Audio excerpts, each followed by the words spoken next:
with you all the way through and during that launch. We've also got some more space legends here at the Science Museum. Over there, ready to watch Tim's launch, the first ever British astronaut, Helen Sharman. And that there is Alexei Leonov, a space legend, the first spacewalk. The legend is, well, actually what happened is his spacesuit inflated. He couldn't get back into the capsule. He had the presence of mind to let a little bit of air out to pop back in. So that's one of the great astronauts of all time there. And we'll be chatting to Helen at 7 o'clock this evening over on BBC Two. And amongst the children that we have joining us today is Newsround's Leah Balletto. This is a pretty good school trip. 6 were chosen. The selection process for astronauts doesn't come around very often, maybe once every 10 years. To have the right qualifications and be in the right age group with the right operational experience behind me, just at the time when the European astronaut selection process started, I constantly remind myself how lucky I am. Now, Chris, I know you know Tim very well. You helped in his training. It's the ability to learn complicated things. So an advanced technical education, at least a master's. And then the third is a proven ability to make good decisions when the consequences matter. And so that's why we hire medical doctors or test pilots. He's proven his ability when the chips are down to be able to make the right call. That's what got him in the door. Yeah, we've got a footage now. I think this. Tim's launch takes place about 3,000 miles away from the UK at Russia's rocket launch site in Kazakhstan. It's a spaceport called the Baikonur Cosmodrome. Dallas Campbell has spent the last few days there watching preparations. And Dallas, it's a place full of history, isn't it? Yeah, it certainly is, Dara. I have to say it is such a privilege to be standing here. Anybody who knows their space history, particularly Russian space history, will know about the Baikonur Cosmodrome because it's right here, literally on that launch pad, that the space race began. Of course, Sputnik, the world's first artificial satellite, was launched in 1957. That set the whole ball rolling. And then, of course, after the Sputnik launches, we got into Vostok. So we got Gagarin, the first man in space, in 1961. Valentina Tereshkova, the first woman in space, in 1963. All of the astronauts. Helen Sharman, of course, who's with you in the Science Museum. We'll see her later tonight. She launched from here as well. So today has been a special day, particularly, I think, following Tim. I had the chance to follow him and his entourage all morning, and we had a little film for you to see now. So here we are on the morning of the launch. The excitement is building. The moment is finally upon us. The astronauts will have spent the night in that hotel. And on the other side, Tim Copra, the American astronaut. Good luck, Tim!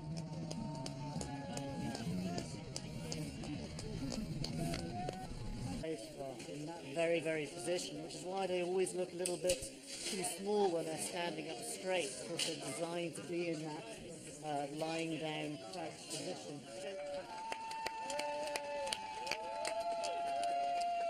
Go, Tim! This is the bus that's going to take them now to the launch pad. Lovely. The shots there we have now, these are the shots from earlier this morning of Tim and the other two astronauts. You're thinking how to support them if things go well, how to support them if things go badly, making sure you have a plan, but mostly not wanting to diminish their joy. It's a joyous day. The one quote that we had this morning is from Tim's 4-year-old son, apparently, who said, "I want to go with Daddy." And that was the one quote we had from the family this morning. We all want to go with Daddy. course I'd love we to do. be Yes, on board exactly. with him. Tim has had a... Well, that is vegetable soup. Not a fan? No. Okay. Abdullah, you look like you've got the best one. What do you think? It isn't cardboard. Oh, cardboard. Well, that is berry and chocolate snack bar. What do you think, guys? A fan of space food or not a fan of space food? Not a fan. Oh, dear. Well, if you do want to go to space, it isn't all about the food, because there is some pretty intense training. Take a look at this.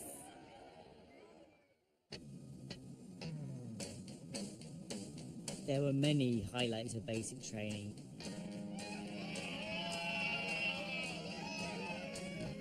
I remember the first time I went on the parabolic flight,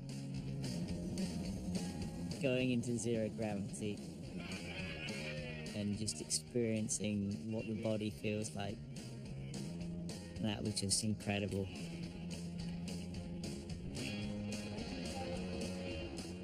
Have a look at the centrifuge.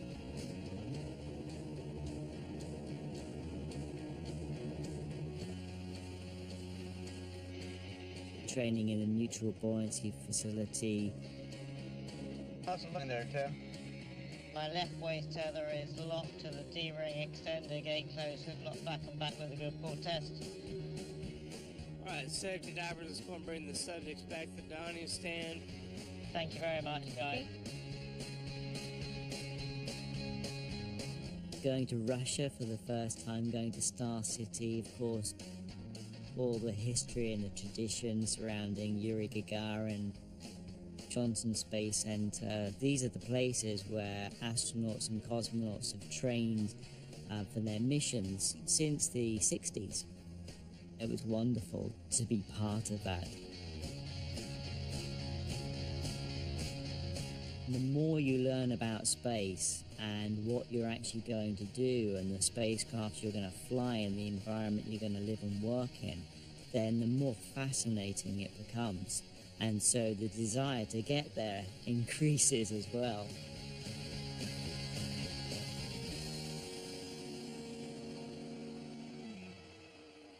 Well, it's just over 18 minutes to go, and the excitement is palpable here in the Science Museum. Unlike the space shuttle that required costly maintenance after every trip.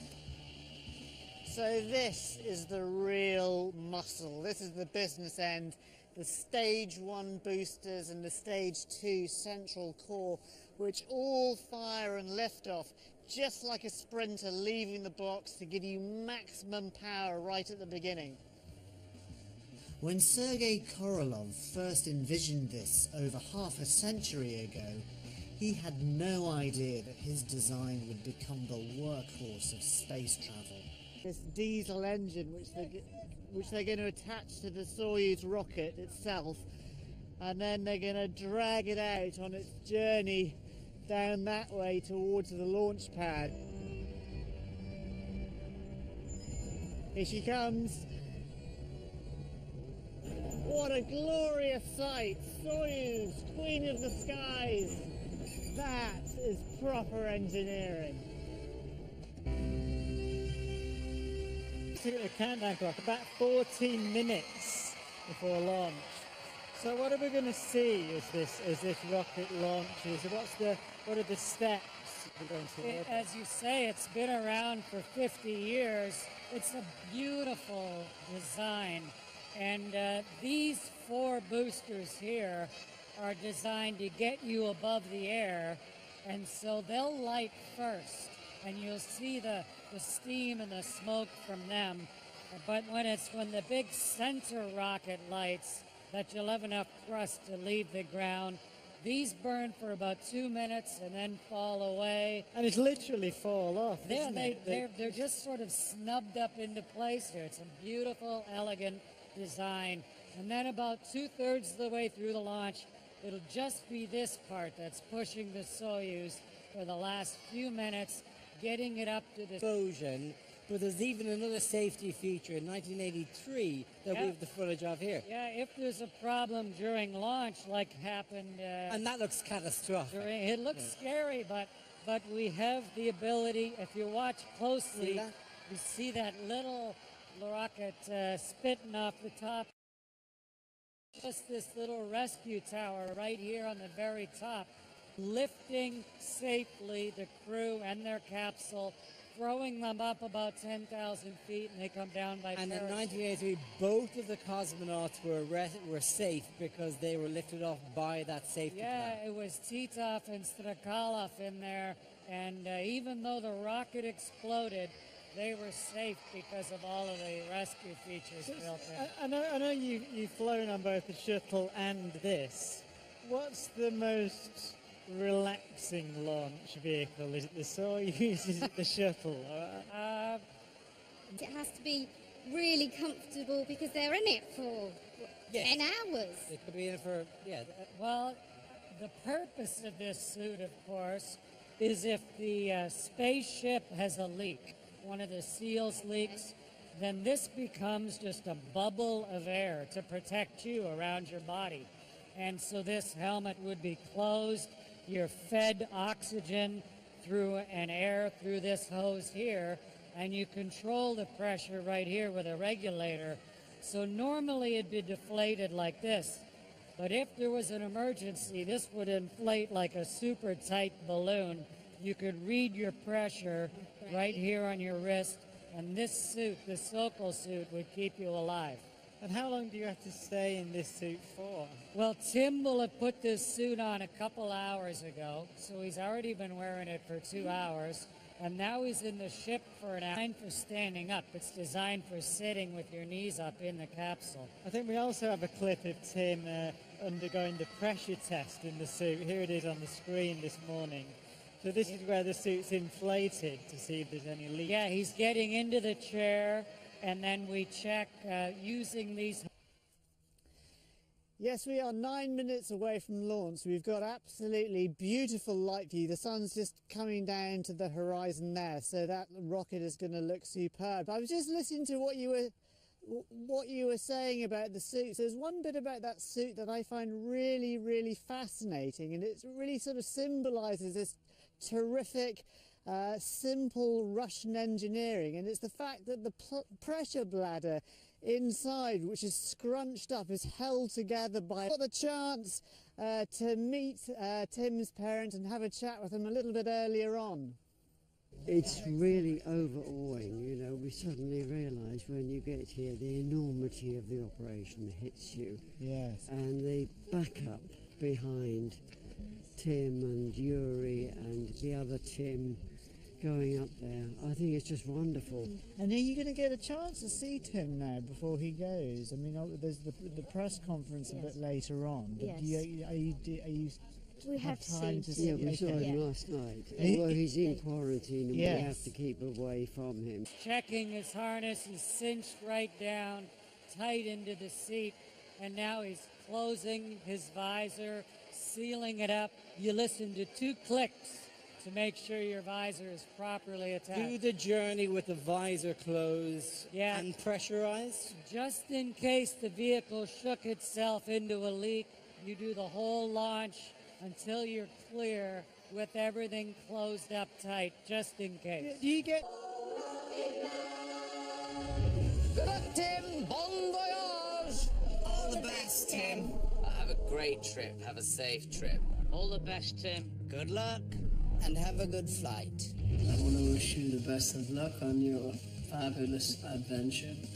I know the view is going to be amazing, and I'm a little bit jealous. So have a great time. Good luck, Tim. Go on, Tim. Enjoy the ride. The nation's proud of you. We all just wanted to wish you the best of luck, or as they say in Russian, Udachi. Safe flight, Tim. We wish you luck. Have a fantastic trip. Enjoy Christmas in space. Good luck, Tim. Have a cosmic time. Tim, from all your friends and colleagues here at the Army Aviation Centre Middle Wallop, all the best with your space mission. Good luck, Tim. Good luck, Tim!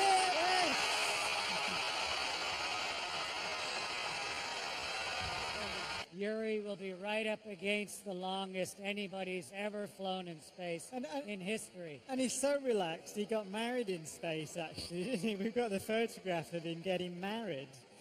Yeah, that's right. He got married to Kata when he was up in orbit. They sort of did the vows from remote distance. Yeah. Pretty amazing. And then we've got Tim Copra, who's the American astronaut, Tim, who's there as well. I think these are live pictures, I think. Yeah, there's Tim Copra right there. Yes, they're live, and there's Tim. So this is second space flight. Yeah, Tim's flown in space once before. He's been to the space station before. So between Yuri's experience and Tim Copra in the left seat, Tim is part of a great crew. Yeah, so we've got 3 minutes. 3 minutes to launch. Can I just check? Is this, as a matter of interest, the thing that they will see float when they know they're in zero gravity? Yeah, it's actually fun to watch that during launch because of the acceleration. It starts to actually shake faster and faster and faster. And then finally, the moment the engine shut off, it floats. And it reminds you where you are. We should emphasize, actually, these are live pictures now. So it's 2 minutes 30 before launch. And everybody seems to be relaxing now. There's a checklist in the middle. That will be the command. Well, it's one last moment to make sure you are completely ready. Everything's anchored down. You know what steps you may have to follow. And that's what's uppermost in their mind. Each of them is thinking, what are the emergencies? Which buttons will I be reaching for? That's what they're focused on. But there's like this noise of excitement in the back of their head. And are you expecting or dreading like a huge acceleration? Is there a massive noise? It's actually gradual. The engine sort of lights sequentially, so you sort of feel and free itself from the shackles of Earth here at the bottom. And this is the coldness of the fuel we can see here, this vapor. This is the... You can see it's still connected just to top off the fuel, but this is just this elegant mechanism that holds it in space here right now, so that it's perfectly poised for the thrust of the engines in just over 1 minute. So we're going to see the engines light. That will be the boosters, and that they'll see if they're working properly before the rocket goes. That's so right. You'll off. see some of the smoke and the flame several seconds before we hit T0 as the boosters on the outside start to light. But it's only when that big central rocket lights that you're really committed and we're actually going to space today. Now, we're counting down at the moment to the time that we were given. There is, however, Russian tradition. There is no Hollywood countdown. There's the There's the last piece is coming. That should go 40 seconds before long. 30 seconds. It's getting very exciting Almost at this there. stage. So we'll see ignition happen first on the 4 outer boosters. Yeah. You see a bright light will appear from underneath the rocket, and then the main rocket. So we've got live pictures from inside the capsule, which you can see there on the split screen. So this is the live image.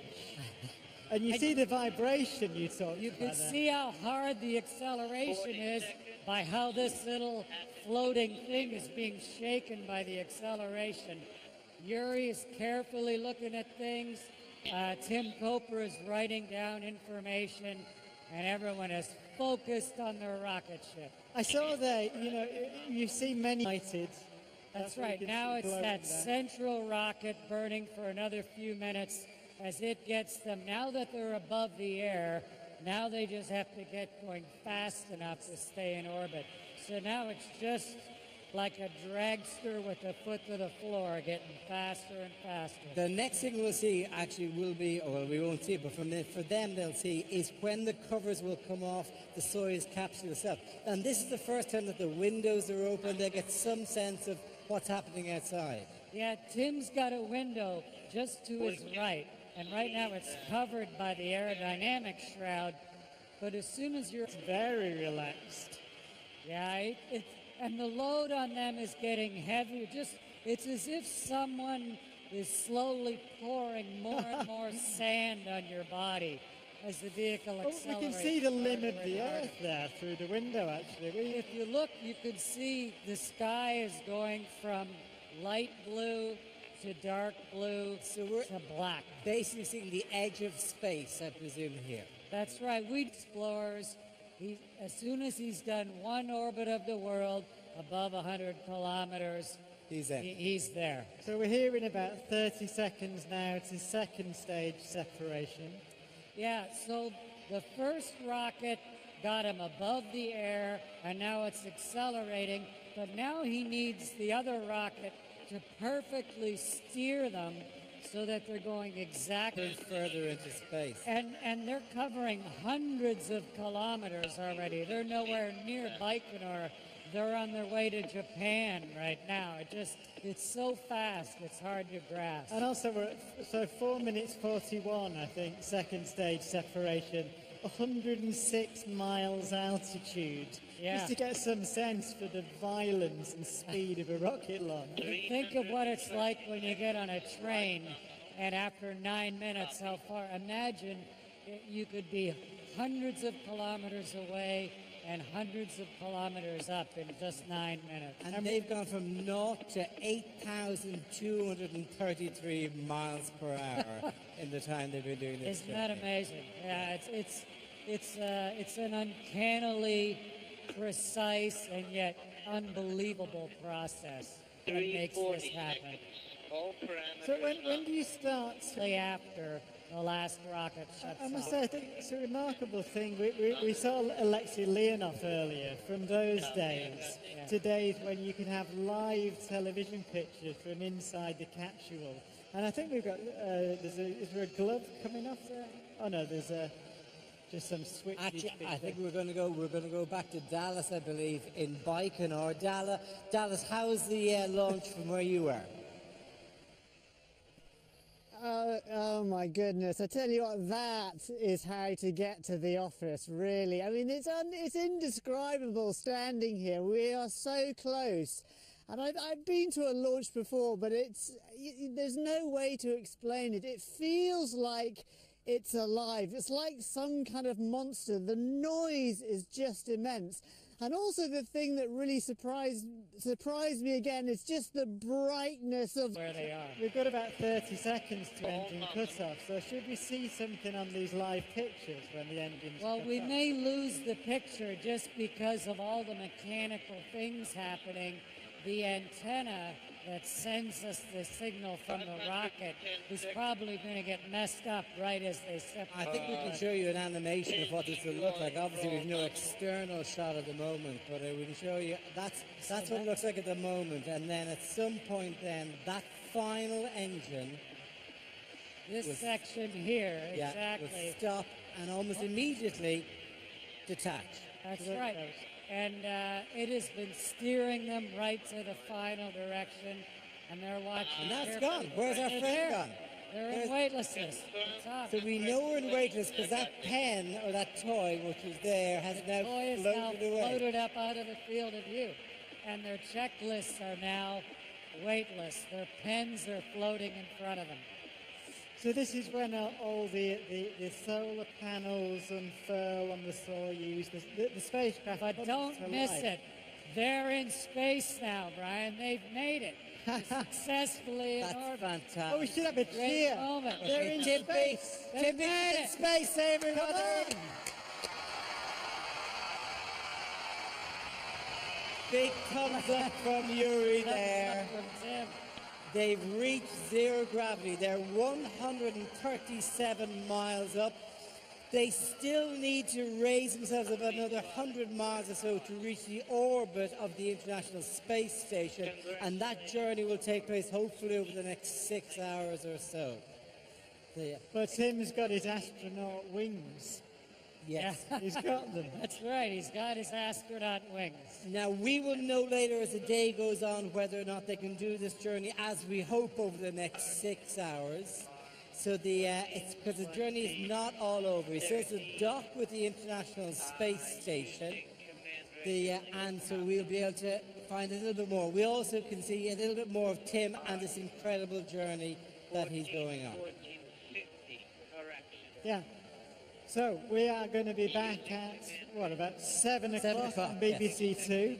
And we'll bring you live coverage of Tim's arrival on the space station. We'll hear Tim speak from space for the first time. Chris Hadfield will be back with us. Dallas will have reaction